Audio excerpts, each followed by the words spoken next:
Que des jugements soient exercés contre les dieux, contre les esprits qui te retiennent captif dans la médiocrité, dans l'échec, dans le blocage, dans le manque d'épanouissement, dans la stérilité, dans le chômage, dans la maladie, dans le nom qui est au-dessus de tout autre nom, le puissant et le glorieux nom de Jésus. Qu'est-ce que je suis en train de te dire?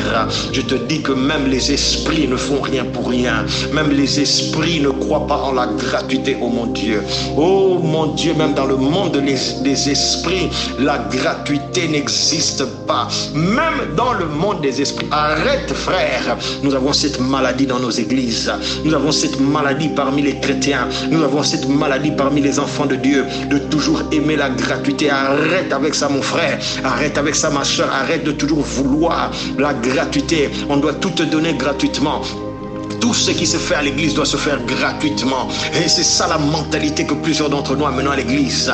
On ne peut pas leur vendre un livre, on ne peut pas leur vendre un CD, on ne peut pas leur vendre un MP3. On ne peut pas. Quand vous faites ça, vous avez scandalisé, vous avez choqué les gens. Ils croient, oh mon Dieu, je ne sais pas quelle Bible tu lis, mais moi je vois que dans le monde des esprits, la gratuité n'existe pas. Et je dis ici que je généralise, même dans le monde de la lumière, même dans le royaume de la lumière, la gratuité n'existe pas. Quelqu'un va aller dire, oh, pasteur moi a dit, dans le royaume de la lumière, il faut acheter les miracles, il faut acheter les guérisons, acheter les visitations divines, etc.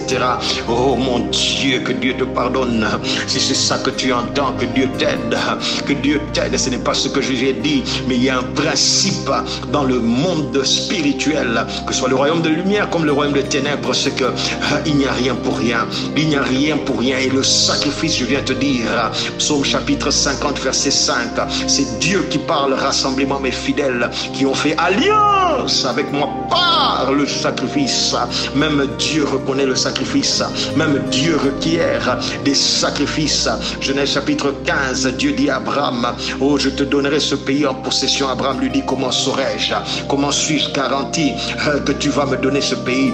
Dieu l'envoie faire un sacrifice, va prendre un taureau, va prendre un chevreau, va prendre un pigeon, et il va offrir ces choses. Oh mon Dieu, tu me fais une promesse, je te demande comment ça va se passer, tu m'envoies faire des sacrifices. C'est comme ça que le monde spirituel fonctionne. Que dis-je? Je dis la troisième raison pour laquelle ces gens font des sacrifices. Lorsqu'on veut t'envoûter, lorsqu'on veut te maudire, lorsqu'on veut te jeter un mauvais sort, je dis la troisième raison, c'est parce que les sacrifices est la monnaie reconnue dans le monde spirituel pour toutes sortes de transactions. Il n'y a pas de gratuité, même dans le monde spirituel. La gratuité n'existe pas. Le sacrifice est la monnaie pour qu'une transaction spirituelle puisse se produire. C'est là que je m'arrête.